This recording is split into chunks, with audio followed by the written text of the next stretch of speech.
Assalomu alaykum hurmatli o'quvchilar. 5-sinov testini tahlil qilamiz. Birinchi savol: qoldili bo'lish uchun qoldiq manfiy bo'lmasligi kerak va qoldiq böluvchidan kichik bo'lishi kerak. Mana bu ham qoldili bo'lish bo'lmaydi. Mana bunda ham böluvchi bilan qoldiq teng bo'lib qolgan. Demak, mana bu javob bo'lishi mumkin. 282 ni 14 ga bo'lganda 20 tadan tegib 2 qoldiq qolishi mumkin. Mana shu S javob to'g'ri bo'ladi. Keyingi misol: agar uchburchak belgisidagi sonni 555 ga bo'ladigan bo'lsak, 333 degan javob chiqib 22 qoldiq qolsa, mana bu uchburchak soni nimaga teng deyapti? Bu sonni topish uchun 555 ga 333 ni ko'paytirib 22 ni qo'shib qo'yish kerak bo'ladi. Demak, bu yerda bu sonni ifodalaydigan B javob turibdi. Boshqa javoblarda bu narsa yo'q. Uchinchi misol: 1 dan 31 gacha sonlar yozilganda bir raqami 3 raqamidan nechta ko'p yozilgan? O'nliklar bo'lganligi uchun o'nliklarda 10 ta 1 bo'ladi va birliklardagi birlarni sanayman. 1 bor, 11 da 1 bor, 21 da bor, 31 da bor.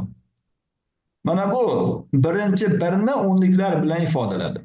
Shunda jami birlar 14 ta bo'lar ekan, 14 ta 1. Endi 3'larni yozib chiqamiz. 3'lar 3 ta bor, 13 ta bor, 23 ta bor, 30 da bor va 31 da bor. Jami 5 ta 3 ekan. Endi 1 3 dan nechta ko'p ishlatilgan desa, 14 minus 5.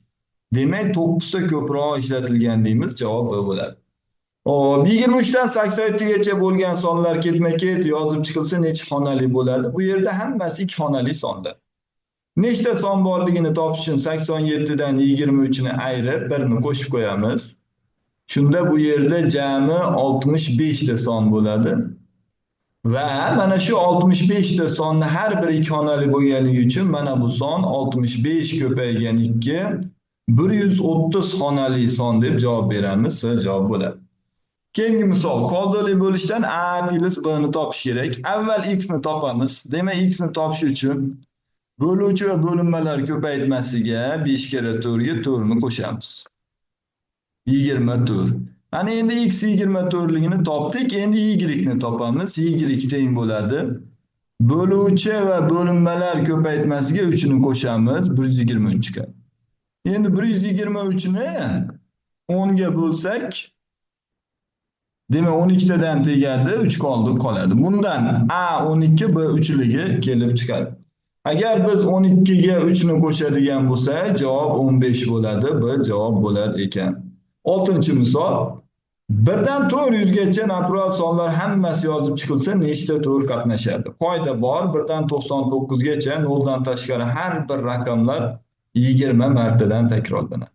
Xuddi shunday 100 dan 199 gacha ham 4 20 ta keladi. Va 200 dan 299 gacha ham 4 20 ta keladi. Shunday 300 dan 399 gacha ham 4 20 ta keladi. Mana 200 bo'lib ketibdi.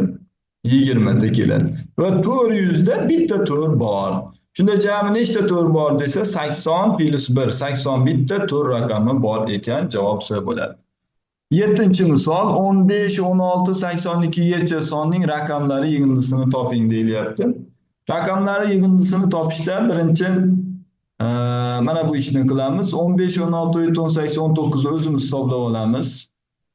15, 16, 17, 18, 19 raqamlari yig'indisi 6, 7, 8, 9, 10 hammasini qo'shsak 40 bo'lar ekan. Hop. Mana 16, keyingisi 16 yana 16, 16, 8, 40 bo'ldi bu yig'indi. Endi qolganlari oson edi. Qanaqa edi desa, misol uchun 20 dan 29 gacha sonlarning raqamlari yig'indisi 65 edi. Bu qoidani o'rgatdim. 30 dan 39 gacha sonlar yozilsa raqamlar yig'indisi 75 edi. 40 dan 49 gacha 85 edi. 50 dan 59 gacha yozib chiqilsa 95 edi. 60 dan 69 gacha 105 edi. 70 dan 79 gacha 115 edi va mana bu oxirini o'zimiz hisoblaymiz. Chunki to'liq emasda bu. 80, 81, 82. Bularni qo'shadigan bo'lsa 27 chiqadi. Endi mana shu yig'indini hisoblashimiz kerak bo'ladi. Bu yerda mana bularni qo'shamiz. 180, 180, 180, uchtasi 540, 540 ga 67 ni qo'shamiz. 540, mana bu 40 bilan 27, 67 bo'ladi. Shunda javob 607 chiqar ekan. Javob A bo'ladi. Keyingi misol K plus L ni toping deyapti. Birinchi qoldiqli bo'lishda e'tibor beramiz. 5 kere 8 0 bo'lganda katta ehtimol bilan L 1 emas. Shuning hisobiga bu 3 xonali son bo'ladi ko'paytma va L ni 6 ligini topamiz. L 6. Endi mana bu 500 KL 500 nechidir sonni topish uchun quyidagi A ni topish uchun demak 65 ni 8 ga ko'paytirib 26 ni qo'shaman. 65 ni 8 ga ko'paytirsam 520, 26 ni qo'shsam 546. Bundan demak L6 K4 ekanligi kelib chiqdi. Endi 4 ga 6 ni qo'shilgan yig'indi 10 ga teng bo'ladi. Javob B bo'lar ekan. Hop, 6 ga bo'lganda to'liqsiz bo'linma va qoldiq teng bo'ladigan barcha sonlar yig'indisini topishimiz kerak ekan. Bu sonlar misol uchun 6 ga bo'lganda A soni bittadan teng 1 qoldiq qolishi mumkin. Bu son 7. Mana 6 kere 1 plus 1. 7. Keyin 6 kere 2 plus 2 14. 6 kere 3 plus 3. Hop, 21. Va hokazo 28, 35 gacha 5 ta son bo'ladi. 5 ta. Hop, endi bularni hammasini tekshirib chiqsak, 6 ga bo'lganda bo'linma va qoldiq teng bo'ladi. 5 tadan ko'p bo'la olmaydi, chunki 6 ga bo'lganda qoldiq ko'pi bilan 5 bo'lishi mumkin. Hop, endi bu sonlarni hammasini qo'shsa, javob 105 bo'ladi, S javob bo'ladi. 10-misol, birdan 1000 gacha sonlar qator yozib chiqilsa, uning raqamlari yig'indisi necha bo'ladi? Birdan 999 gacha har bir sonlar raqamlar 300 tadan keladi va yig'indi 13500 bo'ladi. Demak, bu formula. Birdan 999 gacha sonlar ketma-ket yozib chiqilsa, raqamlari yig'indisi 1500 bo'ladi. Endi 1000 dagi 1 ham qo'shilib qoldi. 13500 ga 1 qo'shilib qoldi. Nima bo'ladi endi desa, 13501 bo'lib qoladi. S javob bo'ladi. 11-misol. 1000 dan kichik shunday eng katta natural sonni topingki, bunda uni 6 ga bo'lganda 5 qoldiq, 7 ga bo'lganda 6 qoldiq, 8 ga bo'lganda 7 qoldiq qolsin. Bu shunday bo'ladiki, ekuk topiladi va undan bir ayrilsa mana shunday eng kichik son kelib chiqadi. Ekuk. Hop, 6, 7, 8 minus 1. Eng kichigi topiladi. Demak, 6 ga, 7 ga, 8 ga bo'linadigan eng kichik son 56. 56 ni 3 ga ko'paytiradigan bo'lsak 100 56 ko'paygan 3 168. 168 minus 1. Endi bu eng kichigi 165 bo'ladi. Bizdan eng kattasi so'ralyapti. Biz uni quyidagicha formula sifatida yozamiz. 168 ko'paygan n minus 1. N ga kattaroq son qo'yishimiz kerak. Necha qo'ysa bo'ladi? 6 qo'ysak bu 1000 dan oshib ketadi. Demak 5 qo'yib ko'ramiz. 5 qo'yamiz. Shunda 0 3 dilda 4 dilda 30 40 2 dilda 5 8 840 minus 1. Demak 839 soni ekan. Hop, demak formulani aytaman. Ekuk minus 1 eng kichigi va 168 eng ko'pi minus 1 ko'rinishidagi har qanday sonni 5 ga 6 ga bo'lganda 5 qoldi, 7 ga bo'lganda 6 qoldi, 8 ga bo'lganda 7 qoldi chiqadi. Endi 3 xonali eng kattasi 839 bo'lar ekan, javob D bo'ladi. Hop, 12-misol 346 sonni qaysi ustunga yoziladi? Sonlar mana bu holatda takrorlanayotganda borib qaytilayotganligi uchun ikki qatordagi sonlar soniga bo'linadi. 346 ni bo'lamiz 6 ga. 346 ni 6 ga bo'lsak 5, 7, 57 tadan tegib 4 qoldi va mana shu qoldiq qaysi ustunga tegishli bo'lsa, shu ustunda 346 turadi. Bu 4 ga tegishli, shuning uchun D javob bo'ladi. Hop, 13-misol. Kitob betlarini sahifalash uchun 1225 ta raqam ishlatildi. 3-chi sahifadan boshlangan bo'lsa, kitob necha betli degan savol berilyapti. Buni quyidagicha topamiz. 1225 ni qanday hisoblar edik? O'zi kitobning 3-sahifasidan 9-sahifasigacha 7 ta bir xonali raqamlar bilan raqamlanadi. Va 10dan boshlab 99 gacha 90 ta sahifani ikki xonali raqamlar bilan raqamlaymiz. Va oxirgi x dan 100 dan boshlab oxirgi x sahifagacha, buni x minus 99 deymiz. X minus 99 tasi 3 xonali raqamlar bilan raqamlanadi. Va mana shu 1225 ga teng ekan. Shu tenglamani ishlaymiz. Uning uchun avval bu yoqdan 7, 180, 187 ni ayirish qilib olib o'tamiz. Shunda x minus 99 ko'paygan 3 teng bo'ladi. 1225 dan 187 ni ayiramiz. 8, 3, 0. 1038 bo'ladi. Keyin buni 3 ga bo'lamiz. X minus 99 teng bo'ladi. 3 ga bo'ladigan bo'lsa 3, 4, hop. Shunda 3, 4, 6, 346 bo'lyapti. Ana endi x ni topish uchun bunga 99 qo'shib qo'yamiz. 445 bo'lar ekan. Javob D javob ekan. 14-misol yana boya ketma-ketlik ikki qatorni olamiz. Faqat ikki qatorni deganda takrorlanadigan har bir qatorda 4 tadan. Demak 8 ga bo'lish kerak. Mana birinchi qator chalg'itib qo'ymasin, chunki qolgan hammasida 4 tadan hisob bor. 8 ga bo'lib qoldiqlar bo'yicha hisob-kitob qilinadi bunaqa misollarda. 1992 ni bo'lamiz 8 ga. 8 ga bo'ladigan bo'lsak, ikkitadan tegadi, 39 ni ichida 4 tadan tegadi, 9, 0 qoldi. Qoldi qolmayapti. Qoldi qolmasa, qoldi qolmayotgan 8 ga bo'lganda qoldi qolmaydigan qatorlarda bo'ladi. Bular ikkinchi qator bo'ladi, javob B bo'ladi. 15-misol 102 dan 2023 gacha bo'lgan sonlar ketma-ket yozilsa necha xonali son bo'ladi debdi. Endi bu necha xonali son bo'lishini topish uchun 102 dan 999 gacha 3 xonali sonlarni alohida hisoblaymiz nechtaligini va 1000 dan 2023 gacha nechta son borligini alohida hisoblaymiz. Shunda e'tibor beramiz. Mana buni ayirib bir qo'shib qo'yadigan bo'lsak 898 ta son 3 xonali ekan. Mana bu 2023 dan 1000 da ayirib bir qo'shib qo'yadigan bo'lsak 1024 ta son 4 xonali ekan. Va shuni endi hisoblab qo'yishimiz kerak bo'ladi. Demak 2700 dan 6 ayirib qo'yamiz. 2694 ga 1024 ni 4 ga ko'paytiradigan bo'lsam 4096 ni qo'shamiz. Nechi bo'ladi? Demak 2694 ga 4096 ni qo'shamiz. 0, 8, 9, biri dilda 7, 6, 6790 bo'lar ekan. Javob B bo'ladi. 16-misol. Ketma-ketlikda yozdi 3 xonali 104 son edi. Oxiri 114 ni yozdi. X dan boshlab 114 yozdi. Va u jami 57 ta raqam ishlatdi. Savol, uning birinchi raqami necha edi degan savol berilyapti. Hop, birinchi raqami aytaylik, mana bu 99 gacha 2 xonali va 100 dan boshlab 3 xonali sonlar.